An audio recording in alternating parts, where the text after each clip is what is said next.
Hello बच्चों, एक बार फिर मैं आलोक कुमार आप सबों का आलोक फिजिक्स क्लास में स्वागत करता हूं।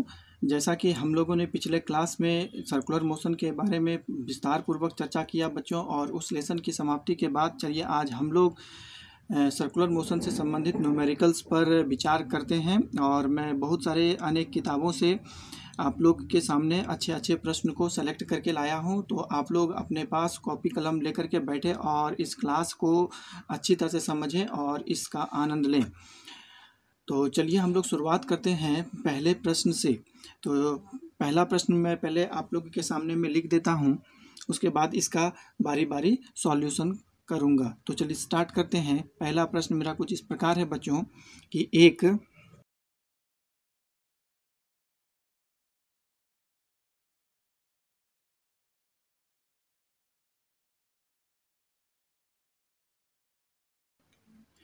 तो मेरा प्रश्न कुछ इस प्रकार है बच्चों कि एक सरल लोलक की लंबाई 1 मीटर है।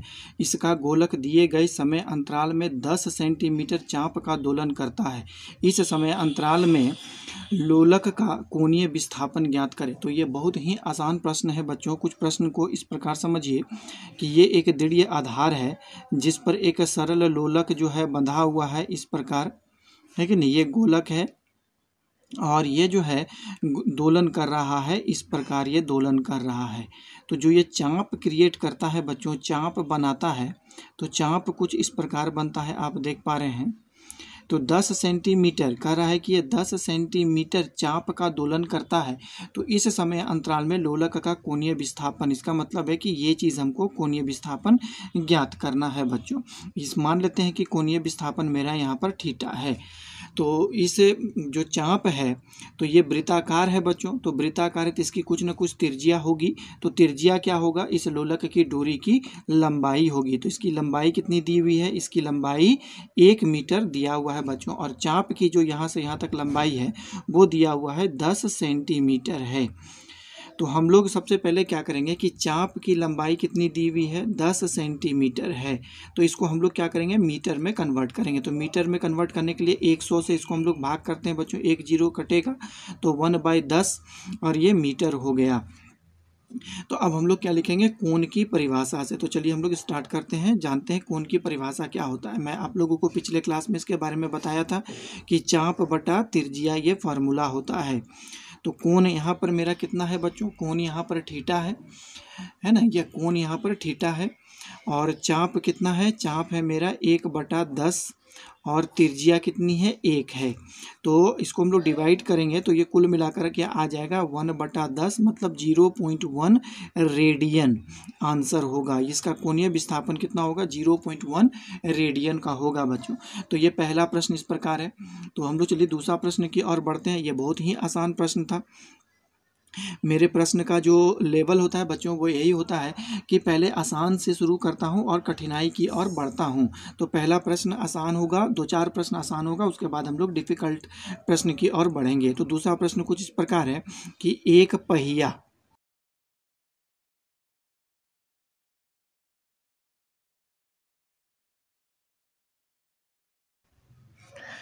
तो मेरा प्रश्न कुछ इस प्रकार है बच्चों कि एक पहिया 2400 चक्कर प्रति मिनट के नियत वेग से चक्कर लगा रहा है। पहिया के द्वारा 1 सेकंड में तय किया गया कोण ज्ञात करें। तो वो चक्कर कितना लगा रहा है बच्चों, 1 मिनट में 2400 चक्कर लगा रहा है। तो 1 सेकंड में वो कितना कोण अंतरित करता है, अर्थात उसका कोणीय विस्थापन कितना है 1 सेकंड में हमको ज्ञात करना है। तो इसका सॉल्यूशन हम लोग कुछ इस प्रकार करेंगे कि हमको कोणीय विस्थापन निकालना है 1 सेकंड में। तो सबसे पहले हम इसका आवृत्ति, पहिया का आवृत्ति ज्ञात कर लेते हैं कि पहिया का आवृत्ति कितना होगा, फ्रीक्वेंसी कितना होता है। तो हम लोग फ्रीक्वेंसी इज इक्वल टू का इसका डिफिनेशन से हम लोग जानते हैं कि 1 मिनट है तो इसका मतलब है कि 60 सेकेंड में वो 2400 चक्कर लगाता है। तो हम लोग यहाँ पे लिखेंगे कि 60 सेकेंड में 2400 चक्कर लगाता है, 2400 चक्कर लगाता है। तो 1 सेकेंड में कितना चक्कर लगाएगा, तो 1 सेकेंड में वो कितना चक्कर लगाएगा, 2400/60 चक्कर लगाएगा। 2400 चक्कर बटा 60 चक्कर लगाएगा बच्चों। तो इसको हम लोग यदि सॉल्व करेंगे तो एक जीरो कटेगा और इसको हम लोग काटेंगे तो ये 40 बार में कटेगा। इसका मतलब है कि न्यू आवृत्ति बराबर कितना हो जाता है, 40 हर्ट्ज होगा। तो हम लोग अब क्या करेंगे बच्चों कि इसका कोणीय वेग ज्ञात कर लेंगे। इसका कोणीय वेग कितना होगा, कोणीय वेग का डेफिनेशन तो हम लोग आपको बताए हैं मैंने। तो कोणीय वेग ओमेगा इज इक्वल टू होता है 2 पाई और न्यू होता है। तो यहाँ पर हम लोग सारा मान रखेंगे। तो ये हो गया 2, इधर हो गया पाई और न्यू का मान हम लोग निकाले हैं बच्चों 40। तो इसको मल्टीप्लाई करेंगे तो कितना होगा, है ना, 80 पाई रेडियन प्रति सेकेंड। तो ये इसका कोणीय वेग निकल गया। तो चलिए हम लोग इसका कोणीय विस्थापन निकालते हैं। कोणीय विस्थापन, तो कोणीय विस्थापन भी हम लोग जानते हैं कि इसका आप देखिएगा, कोणीय विस्थापन भी यदि हम लोग कैलकुलेट करेंगे बच्चों तो कोणीय कितना होता है, वेग बराबर ओमेगा इज इक्वल टू होता है थीटा बाई टी। तो यहाँ से हम लोगों को थीटा ही निकालना होगा। तो थीटा इज इक्वल टू कितना हो जाएगा, ओमेगा और यहाँ पर हो गया टी। तो ओमेगा का वैल्यू हम लोग निकाल दिए हैं बच्चों कि 80 पाई है और हम लोगों को कितने सेकंड में निकालना है, कितने समय में, 1 सेकंड में। तो यहाँ पर रख देंगे 1 सेकंड। तो इज इक्वल टू कितना हो जाएगा, 80 पाई रेडियन कोण बनाएगा। इसका मतलब है कि वो पहिया 1 सेकंड में 80 पाई रेडियन का कोण बनाता है बच्चों। तो चलिए हम लोग तीसरे प्रश्न की ओर बढ़ते हैं और जानने का प्रयास करते हैं कि तीसरा प्रश्न का कैसा सॉल्यूशन होता है और प्रश्न क्या है। तो ये प्रश्न संख्या 3। देखिए प्रश्न को पहले मैं लिख देता हूं बच्चों कि एक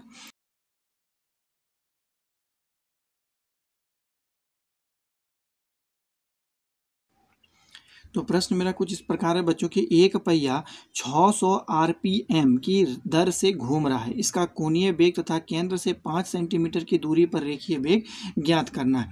तो इसका हम लोगों को सॉल्यूशन निकालना है। हम लोगों को इसमें ज्ञात क्या क्या करना है बच्चों की, इसका रेखीय वेग हमको ज्ञात करना है। इसका कोणीय वेग तथा केंद्र से 5 सेंटीमीटर की दूरी पर रेखीय वेग ज्ञात करना है। इसका मतलब हम लोग को यहाँ पे 2 चीज़ फाइंड करना है, एक तो कोणीय वेग और एक रेखीय वेग हमको फाइंड करना है। इसमें दिया क्या क्या गया है कि 600 आरपीएम, आरपीएम का मतलब होता है रोटेशन प्रति मिनट, है कि नहीं, पर मिनट। इसका मतलब है कि 1 मिनट में वो 600 चक्कर लगा रहा है। तो कहने का मतलब हो गया कि 600 1 मिनट में 600 चक्कर लगा रहा है, 600 चक्कर लगा रहा है।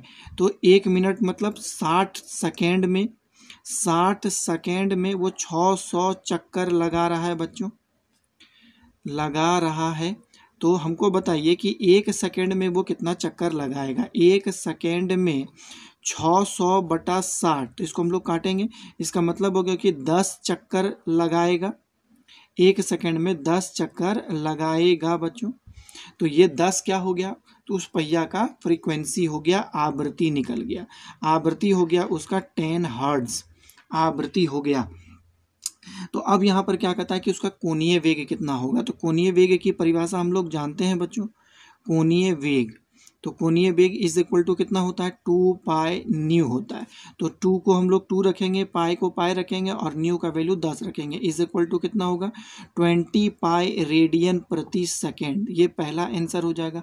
अब हमको उसको क्या ज्ञात करना है बच्चों की, रेखीय वेग हमको ज्ञात करना है। तो कोणीय वेग और रेखीय वेग की परिभाषा हम लोग जानते हैं, क्या होता है, v is equal to R into omega. तो r का वैल्यू कितना है, तो यहाँ पर देखिए प्रश्न में दिया हुआ है कि 5 सेंटीमीटर की दूरी पर रेखीय वेग ज्ञात करना है। तो 5 सेंटीमीटर, इसका मतलब है कि त्रिज्या वो जो है कितना है उसका, जिस पथ पर वो चक्कर लगा रहा है उस पथ पर का केंद्र से पहिया की दूरी जो हो गई वो कितना है, केंद्र से दूरी 5 सेंटीमीटर है। तो इसका मतलब है कि यहाँ पर हमको 5 रखना पड़ेगा। तो v इज इक्वल टू कितना हो गया, 5, और ओमेगा का वैल्यू हम लोग निकाल लिए हैं बच्चों कि 20 पाई हो गया। तो कुल मिलाकर के कितना हो जाएगा, 100 पाई सेंटीमीटर प्रति सेकेंड। ये आंसर होगा उसका। तो ये प्रश्न बहुत ही आसान था बच्चों। चलिए हम लोग आगे बढ़ते हैं और जानने का प्रयास करते हैं कि चौथा नंबर का प्रश्न हम लोग का क्या होगा।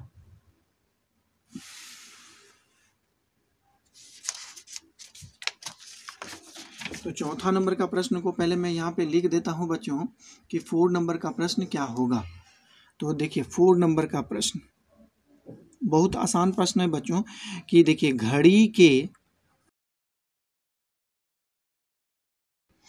तो प्रश्न मेरा कुछ इस प्रकार है कि घड़ी के घंटे की सुई का कोणीय वेग ज्ञात कीजिए। घड़ी के घंटे की सुई के कोणीय वेग हमको ज्ञात करना है बच्चों। तो इसका देखिए, घड़ी आप लोग के पास होगा तो उसमें जो घंटा वाला सुई जो होता है, जो छोटा वाला जो सुई होता है बच्चों, तो उसका कोणीय वेग हमको यहाँ पर कितना होगा। तो आप लोग ये बात जानते हैं कि घड़ी में जो घंटा वाला सुई होता है वो 12 घंटा में एक चक्कर लगाता है कि नहीं। घंटा वाला सुई जो होता है, इसका मतलब हो गया कि देखिए घंटा वाला सुई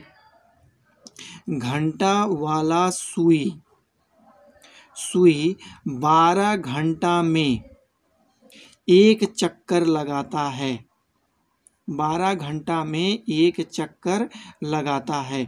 तो हम लोग पहले 12 घंटा को सेकेंड में बदलेंगे, है कि नहीं। तो इसका मतलब है कि तो एक सेकेंड में, तो घंटा वाला सुई एक सेकेंड में कितना चक्कर लगाएगा बच्चों, एक सेकेंड में तो 1/12 घंटा। तो हम इसको मिनट में बदलेंगे और मिनट को फिर सेकेंड में बदलने के लिए हमको डबल 60 से मल्टीप्लाई करना पड़ेगा। तो इतना चक्कर लगाएगा। तो इसको हम लोग सॉल्व करके देखते हैं। तो कितना हो जाएगा 1/, तो यहाँ पर 3600 गुना 12 को हम लोग यदि मल्टीप्लाई करेंगे तो ये मेरा कुछ आ जाता है बच्चों 432 और 00। ये फ्रीक्वेंसी होगा। चूंकि एक सेकंड में हो रहा है तो ये इसकी आवृत्ति मैंने ज्ञात कर लिया। आवृत्ति का परिभाषा आप लोग जानते हैं, है कि नहीं। तो चलिए हम लोग इसका क्या ज्ञात कर लेंगे अब, कोणीय वेग, है कि नहीं। तो कोणीय वेग कितना हो जाएगा, हम लोग जानते हैं कोणीय वेग की परिभाषा क्या होती है कि नहीं। ओमेगा इज इक्वल टू क्या होता है, 2 पाई न्यू होता है। तो इधर कर दिए 2 पाई और न्यू का वैल्यू रख देंगे 1/43200। तो 2 से इसको हम लोग काटेंगे तो ये 21600 आ जाएगा। इसका मतलब क्या हो गया कि पाई बटा 21600 रेडियन प्रति सेकेंड आ जाएगा। ये इसका आंसर हो गया। चलिए हम लोग आगे का प्रश्न को हम लोग देखते हैं कि 5 नंबर का प्रश्न मेरा क्या होगा बच्चों। तो 5 नंबर का प्रश्न को मैं पहले यहाँ पे लिख देता हूँ, उसके बाद इसको सॉल्यूशन करूँगा। तो देखिए प्रश्न कुछ इस प्रकार है कि घड़ी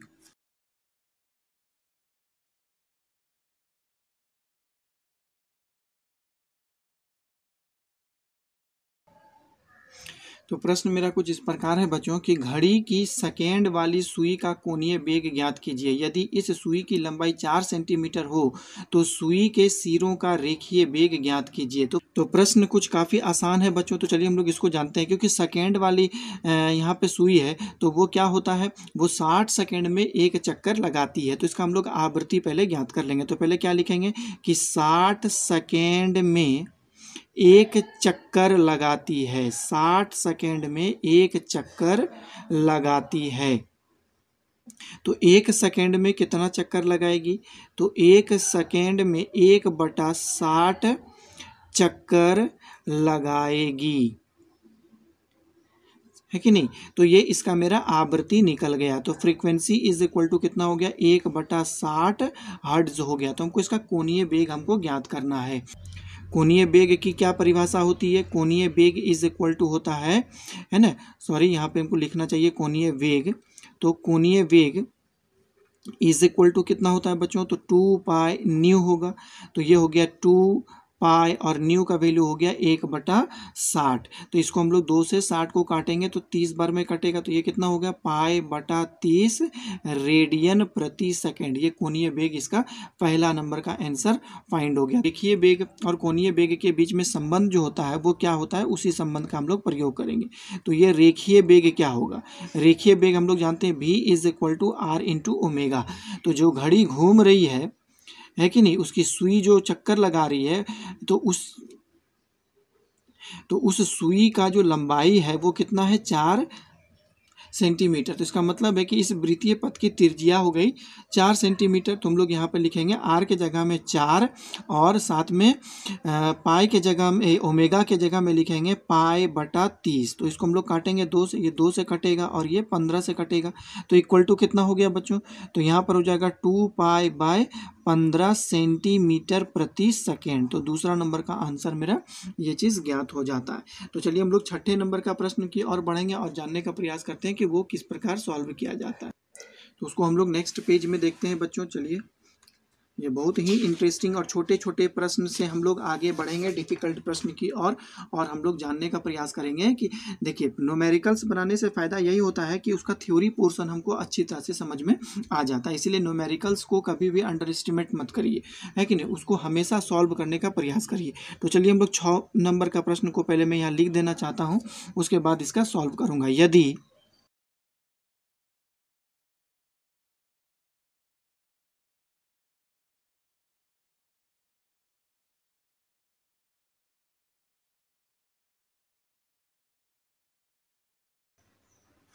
तो प्रश्न मेरा कुछ इस प्रकार है बच्चों कि यदि पत्थर के टुकड़े को 0.8 मीटर लंबे धागे से बांधा जाता है और इसे नियत कोणीय वेग से क्षैतिज वृत्ताकार पथ पर घुमाया जाता है, यदि पत्थर 50 सेकंड में 10 परिक्रमण करता है तो पत्थर के त्वरण का परिमाण और उसकी दिशा मुझे ज्ञात करनी है। तो चलिए हम लोग सबसे पहले यहाँ पे प्रश्न का देखिए एक भाग दे दिया है कि 50 सेकंड में 10 परिक्रमा करता है। तो सबसे पहले इसका हम लोग फ्रीक्वेंसी हम लोग ज्ञात करेंगे। तो पत्थर की आवृत्ति क्या हो जाएगी, तो पत्थर की आवृत्ति क्या होगी, चलिए हम लोग उसको फाइंड करते हैं। यहाँ पर क्या है देखिए 50 सेकेंड में 10 परिक्रमण करता है, 10 परिक्रमण करता है, 50 सेकेंड में 10 परिक्रमण करता है। तो एक सेकेंड में, तो एक सेकेंड में कितना करेगा, 10/50 परिक्रमण करेगा, परिक्रमण करेगा बच्चों, है कि नहीं। तो इसकी फ्रीक्वेंसी कितनी हो गई, न्यू बराबर कितना हो जाएगा, तो इसको हम लोग इस प्रकार काटेंगे। तो न्यू इज इक्वल टू हो जाएगा 1/5 हर्ट्ज हो जाएगा, इसका आवृत्ति हो जाता है। तो इसका अब हम लोग क्या करेंगे, कोणीय वेग हम लोग ज्ञात करेंगे। कोणीय वेग, कोणीय वेग है क्योंकि हम लोगों को त्वरण ज्ञात करना है ना, अभिकेंद्रीय त्वरण जिसको कहते हैं। तो अभिकेंद्रीय त्वरण में कोणीय वेग का जरूरत पड़ता है, आवश्यकता पड़ता है, इसलिए हम लोग पहले ओमेगा को फाइंड कर लेंगे। तो ओमेगा इज इक्वल टू कितना हो जाएगा, 2 पाई और न्यू होता है। तो 2 का 2 हो गया, पाई का पाई और न्यू का वैल्यू हो गया 5। तो इसका मतलब ये कितना हो जाएगा, 2 पाई बाय 5 रेडियन प्रति सेकेंड। ये मेरा क्या निकल गया बच्चों, इसका कोणीय वेग निकल गया। तो चलिए अभिकेंद्रीय त्वरण है ना, क्योंकि हमको पत्थर का त्वरण निकालना है। तो अभिकेंद्रीय त्वरण कितना हो जाएगा इसका, अभिकेंद्रीय त्वरण, तो हम लोग जानते हैं ए इज इक्वल टू कितना होता है, ओमेगा स्क्वायर है ना इंटू आर। तो ओमेगा का वैल्यू हम लोग निकाल लिए बच्चों। तो यहाँ पे क्या रख दें, 2 पाई और ये 5 का यहाँ का होल स्क्वायर, और जो पत्थर को जो रस्सी से बांध करके जो घुमाया जा रहा है बच्चों इस प्रकार, तो उसका लंबाई कितना दिया गया, यहाँ पर पत्थर बंधा हुआ है, हम हाथ से पकड़ करके उसको घुमा रहे हैं, तो केंद्र पर हमारा हाथ रहेगा और दूरी की जो लंबाई होगी वो कितना होगा, 0.8 मीटर। प्रश्न में दिया हुआ है, आप लोग लिखे होंगे। तो त्रिज्या कितना हो जाएगा, 0.8 हो जाएगा। तो इसको हम लोग सॉल्व करेंगे तो ये हो जाएगा 4 पाई स्क्वायर, यहाँ पर 25 हो जाएगा और 0.8। तो हम लोग क्या करेंगे, पाई का मान को रख देंगे 22/7। तो यह हो गया 4/25 और पाई का मान हो गया 22/7 का होल स्क्वायर और 0.8 हो गया। तो जब हम लोग इसको सॉल्व करेंगे बच्चों, क्योंकि मैंने इसको पहले सॉल्व करके रख लिया है, तो इसका वैल्यू आ जाता है 1.6 मीटर प्रति सेकेंड स्क्वायर। तो आप लोग जान रहे हैं कि प्रश्न में दिया हुआ है कि इसकी दिशा किधर होगी। तो आप लोग अच्छी तरह जानते हैं कि अभिकेंद्रीय त्वरण की दिशा हमेशा केंद्र के अनुदिश होती है। इसका मतलब है कि हमारे हाथ की ओर होगी। देखिए त्वरण की दिशा हमारे हाथ की ओर होगी, है ना, दिशा हमारे हाथ के ओर होगी, हाथ के ओर होगी बच्चों। और हाथ हमारा कहाँ है, तो वृत्ताकार पथ के केंद्र पर है। हाथ हमारा कहाँ है, तो लिख देते हैं कि वृत्ताकार पथ के केंद्र पर है। हमारा हाथ वृत्ताकार पथ के केंद्र पर होता है। तो इसका मतलब है कि त्वरण की दिशा किधर होगी, वृत्ताकार पथ के केंद्र के अनुदिश होगी। तो चलिए हम लोग आगे बढ़ते हैं और 7वां नंबर का प्रश्न को हम लोग जानने का प्रयास करते हैं कि 7 नंबर का प्रश्न किस प्रकार सॉल्व किया जाता है और क्या है प्रश्न। तो प्रश्न को मैं पहले लिख देता हूं बच्चों कि प्रश्न है इस प्रकार की, एक लड़ाकू विमान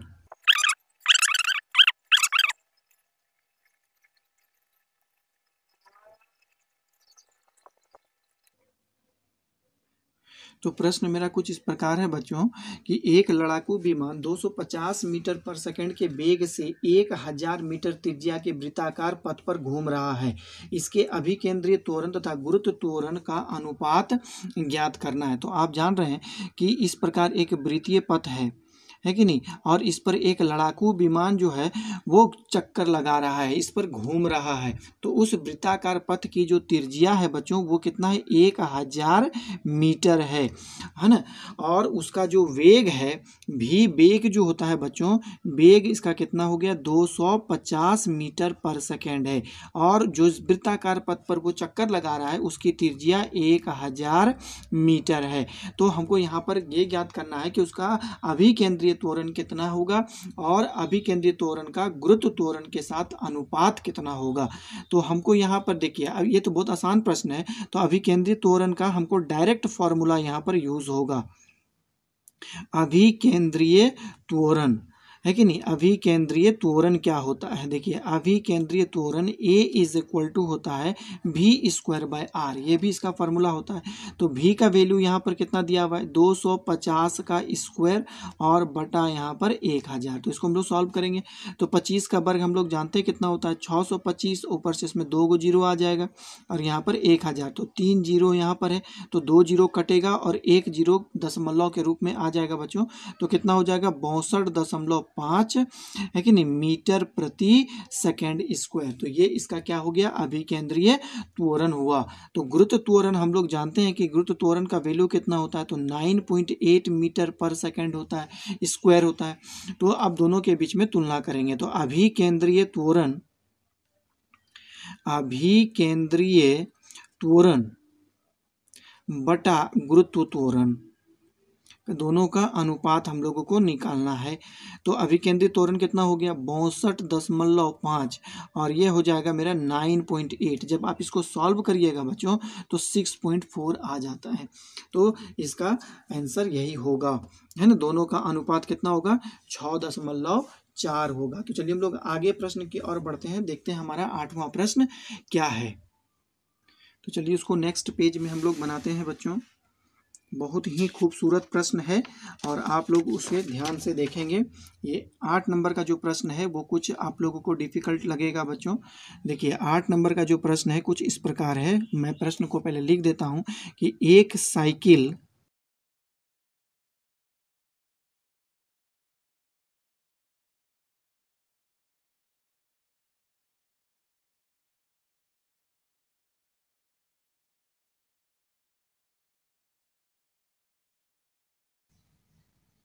तो प्रश्न बच्चों मेरा कुछ इस प्रकार है कि एक साइकिल सवार 7.5 मीटर पर सेकेंड के वेग से गति कर रहा है। वह यू आकृति के मोड़ पर पहुंचता है जिसकी त्रिज्या 80 मीटर है। अपनी गति को धीरे करने के लिए वह ब्रेक लगाता है जिसका मंदन 0.5 मीटर पर सेकेंड स्क्वायर है। मोड़ पर साइकिल सवार का कुल त्वरण ज्ञात करना है हमें जी। तो चलिए हम लोग इस प्रश्न को बनाते हैं बच्चों। ये बहुत ही अच्छा प्रश्न है और इंटरेस्टिंग प्रश्न है। ऐसे भी हम लोग अपने दैनिक जीवन में देखते हैं बच्चों कि जब भी हम लोग साइकिल या फिर बाइक में जब हम वृत्तीय मोड़ पर गति करते हैं तो वहाँ पर हम लोग ब्रेक लगा देते हैं। तो इस संदर्भ में हमारा उस कुल त्वरण उस स्थान पर कितना होगा उसे आज मैं कैलकुलेट करके बताता हूँ आपको। तो मान देता हूँ कि ये क्या है, एक मेरा वृत्तीय पथ है। तो कण किसी क्षण इस बिंदु पर है और उसका अभिकेंद्रीय त्वरण की जो दिशा होगी बच्चों वो ए होगा। तो अभिकेंद्रीय इसका मतलब सेंट्रीपिटल फोर्स होता है बच्चों। तो सेंट्रीपिटल फोर्स इसका मतलब हो गया कि अब हम लोग इसका देखेंगे कि AC है कि नहीं। सेंट्रीपिटल फोर्स का मतलब क्या होता है कि AC होता है ना। सेंट्रीपिटल फोर्स हम लोग AC कहते हैं उसको। तो अब वस्तु जो है या साइकिल सवार जो है वो इधर गति कर रहा है तो गति की दिशा स्पर्श रेखा के अनुदिश होगा। तो जब वो ब्रेक लगाएगा तो उस पर मंदन उत्पन्न होगा। तो मंदन की दिशा ठीक क्या होती है, गति की दिशा के विपरीत होती है। मंदन की दिशा किधर होगी, इधर होगी। तो मंदन को हम डिसएलेरेशन भी कहते हैं। तो इसको हम लोग AD से सूचित करेंगे, है कि नहीं। तो एक त्वरण त्वरण की दिशा इधर है और एक त्वरण की दिशा इधर है, तो दोनों त्वरण का परिणामी हम लोग निकालेंगे इधर, ये परिणामी है इसका त्वरण। तो AC और AD जस्ट एक दूसरे पर परपेंडिकुलर होता है बच्चों, तो हम लोग A को कैलकुलेट कर लेंगे। तो हमको यहाँ पर पहले क्या ज्ञात करना है बच्चों की सेंट्रीपिटल एक्सेलरेशन कितना होगा मेरा। तो साइकिल सवार का जो वेग है बच्चों V इज इक्वल टू कितना है 7.5 मीटर पर सेकेंड है, और वृत्तीय पथ की जो त्रिज्या है वो कितनी है 80 मीटर है। तो अभिकेंद्रीय त्वरण कितना हो जाएगा, तो हम लोग यहाँ पर फाइंड करते हैं अभिकेंद्रीय त्वरण कितना होगा। अभिकेंद्रीय त्वरण कितना होगा बच्चों, तो हम लोग क्या जानते हैं अभिकेंद्रीय त्वरण A इज इक्वल टू कितना होता है V² होता है। तो हम लोग V का वैल्यू को रखेंगे, V का वैल्यू कितना हो गया 7.5 का होल स्क्वायर और नीचे में हो गया 80। तो चलिए हम लोग इसको सॉल्व करते हैं बच्चों, है कि नहीं। तो सबसे पहले हम लोग जानते हैं कि 75 का जो वर्ग होता है स्क्वायर कितना होगा, तो हम लोग स्क्वायर इसका निकालेंगे तो कुछ इस प्रकार आएगा 56.25 आता है, और नीचे में 80 हो गया बच्चों। तो हम लोग क्या करेंगे कि डेसिमल को हम लोग पहले हटा करके पूरे नीचे में हम लोग है ना इसको जीरो के रूप में व्यक्त कर देंगे, और 8 से जो हम लोग इसको काटेंगे बच्चों तो वो कुछ इस प्रकार कटेगा। 8 से 56-25 को यदि हम लोग काटते हैं तो कुछ कटता है 703.1 और नीचे में आ गया बटा 1000। तो जब हम लोग इसको सॉल्व करेंगे तो एक्सेलरेशन बराबर जो हमको प्राप्त होगा, तो 3 जीरो को हटाएंगे तो 7 के आगे पॉइंट आ जाएगा बच्चों, तो 0.7, और ये बहुत कम छोटा राशि है इसलिए इसको हम लोग इसको नेगलेक्ट कर देंगे, है कि नहीं। तो ये एक्सेलरेशन सेंट्रीपिटल निकल गया, इतना मीटर पर सेकेंड स्क्वायर आ जाता है, और ये एक्सेलरेशन AC है हमारा। तो यहाँ पर जो हमको मंदन दिया हुआ है, मंदन कितना दिया हुआ है कि नहीं, मंदन AD इज इक्वल टू दिया हुआ है 0.5 मीटर पर सेकेंड स्क्वायर। तो दोनों का परिणामी कितना होगा, है कि नहीं। तो दोनों का परिणामी हम लोगों को निकालना है। परिणामी कैसे निकालेंगे, फिगर में आप लोग समझ में आ ही गया होगा, मैं आपको बता दिया। तो परिणामी त्वरण कितना हो जाएगा, तो दोनों के बीच का एंगल है 90 डिग्री। फिगर को आप लोग एक बार फिर से देखिए बच्चों कि दोनों के बीच का एंगल कितना है 90 डिग्री। आप देख पा रहे हैं कि AC और AD के बीच का एंगल है 90 डिग्री। तो परिणामी लगाएंगे तो कितना हो जाएगा, तो इसके बारे में आप लोगों को बताने की आवश्यकता नहीं है। तो A इज इक्वल टू कितना हो जाएगा रूट अंडर, ये हो जाएगा AC स्क्वायर प्लस हो जाएगा AD स्क्वायर। तो यहाँ पर आप लोग अच्छी तरह समझ पाए होंगे कि ये मैंने क्यों लिखा। इसका तो दो कारण हो सकता है। आप लोग यहाँ पे देख पा रहे होंगे कि AC और AD के बीच का एंगल 90 डिग्री है, तो यहाँ पाइथागोरस प्रमेय लगा करके भी हम A का वैल्यू लगा सकते हैं, या तो फिर आप लोग सदिश के परिणामी सदिश ज्ञात करने का भी समीकरण में यदि cos थीटा का वैल्यू 90 डिग्री पुट करते हैं तो परिणामी ज्ञात करने का समीकरण तो ये था रूट अंडर क्या था A square plus B square plus 2AB cos theta होता था। तो यहाँ पर यदि cos थीटा का वैल्यू अपना 90 डिग्री पुट करते हैं तो ये पूरा टर्म कैंसिल हो जाता है, सिर्फ A square plus B square बचेगा, तो उससे भी हम लोग इसको ज्ञात कर सकते हैं बच्चों। तो AC का वैल्यू हम लोग यहाँ पे रखेंगे और AD का वैल्यू रखेंगे तो उसको सॉल्व करेंगे। तो रूट अंडर AC का वैल्यू कितना है बच्चों, तो 0.7 का ये हो गया होल स्क्वायर, और AD का वैल्यू कितना है तो 0.5 का होल स्क्वायर हो गया। तो A इज इक्वल टू, इसको हम लोग चलिए सॉल्व करते हैं, तो इसको हम लोग कितना होगा देख पा रहे होंगे 0.49 आएगा, और इसको हम लोग जब सॉल्व करेंगे तो 0.25 आएगा। तो जब इसको हम लोग ऐड करेंगे तो ऐड करने के बाद हम लोगों को कुछ प्राप्त हो जाएगा 0.74 आएगा, और इसका जब हम लोग रूट ज्ञात करते हैं बच्चों तो रूट मेरा निकलता है 0.86 मीटर पर सेकेंड स्क्वायर, ये आंसर होगा। अब मान लेते हैं कि इस त्वरण की दिशा क्या होगी। तो अब हम लोग इस त्वरण की दिशा को यदि हम लोग ज्ञात करेंगे तो मान लेते हैं कि ये एंगल हो गया अल्फा, है कि नहीं, ये एंगल, क्योंकि हम लोगों को इसकी दिशा निकालना है तो गति की दिशा में निकालना है कि नहीं, गति की दिशा में इसका हम लोगों को निकालना है कि इसकी त्वरण की परिणामी त्वरण की दिशा किधर होगी। तो कण क्या गति इधर कर रहा है, उसके ठीक विपरीत दिशा में मंदन काम कर रहा है, तो मंदन की दिशा के साथ परिणामी त्वरण अल्फा कोण बना रहा है। और इससे मैं एक यदि परपेंडिकुलर ड्रॉ कर देता हूँ तो ये परपेंडिकुलर आप देख पा रहे हैं कि AC के बराबर है, तो ये कितना हो जाएगा AC, तो यहाँ पर tan थीटा का प्रयोग करेंगे तो कितना हो जाएगा AC बटा AD, और हम उसका डायरेक्शन फाइंड कर लेंगे। तो हम यहाँ पर क्या लिखेंगे बच्चों कि परिणामी त्वरण की दिशा क्या होगी, लिखिए परिणामी त्वरण की दिशा। परिणामी त्वरण की दिशा, आप लोग अपने कॉपी में जरूर उस फोटो को बना लें। परिणामी त्वरण की दिशा कितना हो जाएगा कि tan alpha is equal to हो जाता है AC बटा AD, और AC का वैल्यू तो हम लोग फाइंड किए हैं बच्चों, कितना हो गया 0.7, और AD का वैल्यू हो गया 0.5। तो जब हम लोग इसको सॉल्व करेंगे बच्चों तो 1.5 आएगा। तो जब इसको हम लोग सॉल्व करेंगे बच्चों तो कितना आएगा 1.5 आएगा। तो अल्फा इज इक्वल टू कितना हो गया कि tan इनवर्स 1.4 आएगा। ये हमारा आंसर हो गया, यही एंगल होगा। तो चलिए हम लोग आगे बढ़ते हैं और जानने का प्रयास करते हैं कि नेक्स्ट प्रश्न हमारा क्या होगा, है कि नहीं। 9 नंबर का प्रश्न क्या होगा। तो चलिए हम लोग नेक्स्ट पेज में देखते हैं।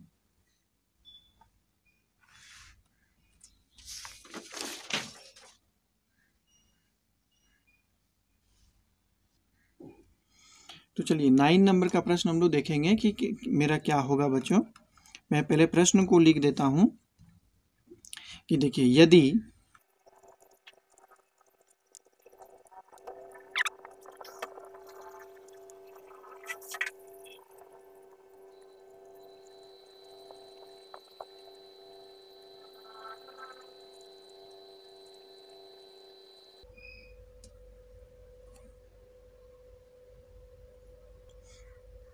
तो प्रश्न कुछ इस प्रकार है बच्चों कि यदि एक पिंड वृत्ताकार पथ की परिधि के अनुदिश उतना ही वेग से गति करता है जितना कि वह वृत्त की त्रिज्या की आधी दूरी की ऊंचाई से स्वतंत्रता पूर्वक गिरकर प्राप्त करता है, तो सिद्ध कीजिए कि उस पिंड का अभिकेंद्रीय त्वरण गुरुत्व त्वरण के बराबर होता है। तो चलिए हम लोग इसको साबित करते हैं बच्चों, और ये बहुत ही इम्पोर्टेंट और थोड़ा सा इंटरेस्टिंग प्रश्न है बच्चों। तो चलिए हम लोग सबसे पहले इसमें क्या देखते हैं कि मान लेते हैं, इसमें सॉल्यूशन करने से पहले इसमें हम लोग मानते हैं कि माना कि पिंड का वृत्ताकार पथ की त्रिज्या कितनी है r। माना पिंड के वृत्ताकार पथ की त्रिज्या r है, पिंड के वृत्ताकार पथ की त्रिज्या इज इक्वल टू r है, और इस पथ पर वह भी वेग से गति करता है, गति करता है। प्रश्नानुसार कि एक ऊंचाई है, ऊंचाई का मान दिया हुआ है कि वृत्ताकार पथ के त्रिज्या की आधी, यदि उसको ऊंचाई से गिराया जाए तो वो उतना ही वेग प्राप्त करता है जितना वृत्ताकार पथ पर उसका वेग है बच्चों। तो प्रश्नानुसार h is equal to r/2, मतलब वृत्ताकार पथ की त्रिज्या की आधी ऊंचाई, है कि नहीं, आधी त्रिज्या के बराबर ऊंचाई से जब पिंड को गिराया जाता है तो भी वेग प्राप्त करता है। तो इसका मतलब है h is equal to r/2 ऊंचाई से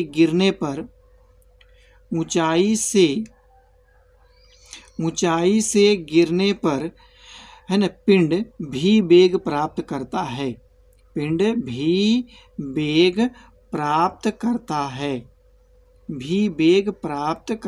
बच्चों, है कि नहीं। इसका मतलब है कि r त्रिज्या के वृत्ताकार पथ पर भी उसका वेग भी हो गया, और उतनी ऊंचाई जो वृत्ताकार पथ की त्रिज्या की आधी, है कि नहीं, त्रिज्या के ऊंचाई के बराबर यदि वहां से पिंड को गिराया जाए तो भी पिंड भी वेग प्राप्त करता है।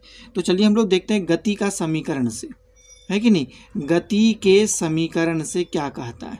गति का समीकरण कहता है कि v² is equal to u² plus होता है 2gh होता है ना बच्चों। तो यहाँ पर पिंड जो है, प्रारंभिक वेग पिंड का क्या है, पिंड का प्रारंभिक वेग तो 0 है कि नहीं, क्योंकि वृत्ताकार गति कर रहा है तो स्टार्टिंग पॉइंट पर उसका वेग 0 होगा। तो यहाँ पर u को वैल्यू को हम लोग क्या करेंगे, 0 पुट कर देंगे। तो यहाँ पर फिर आगे देखेंगे क्या प्राप्त होगा हमको, v² is equal to 2gh प्राप्त हुआ, और h का वैल्यू r/2 है, तो यहाँ पे लिख देंगे 2g इंटू, और यहाँ पर हो जाएगा r/2, तो 2 कैंसिल हो गया।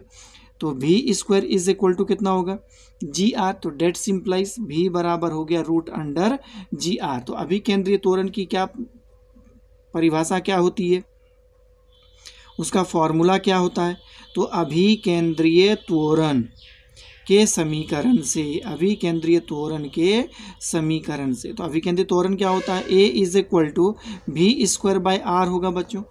तो यहाँ पर भी है, आप देख पा रहे हैं, तो इसका मतलब हो गया रूट अंडर जी आर का यहाँ पर होगा होल स्क्वायर बटा आर। तो इसको सॉल्व करेंगे तो ये हो जाएगा जी आर बटा आर, तो आर आर कट गया तो ए का वैल्यू कितना हो गया जी, मैंने साबित कर दिया और ये गुरुत्व त्वरण के बराबर है, प्रूव्ड हो गया बच्चों। तो ये बहुत ही आसान प्रश्न था और बनने के बाद तो कोई भी प्रश्न आसान हो जाता है बच्चों, लेकिन सबसे बड़ा बहादुरी यही है कि प्रश्न को देख करके उसका सॉल्यूशन कर देना। आज इतना ही रहेगा, मैं इस वीडियो को यहीं पर समाप्त करूंगा बच्चों, और आगे आप लोगों के साथ एक नए टॉपिक्स के साथ उपस्थित रहूंगा। तब तक के लिए बच्चों आप लोग हंसते रहें, खेलते रहें, मुस्कुराते रहें। जो आपने आज मेरे वीडियो को देखा इसके लिए बच्चों आप लोगों का बहुत बहुत धन्यवाद और लॉट्स ऑफ थैंक्स बच्चों। जय हिंद।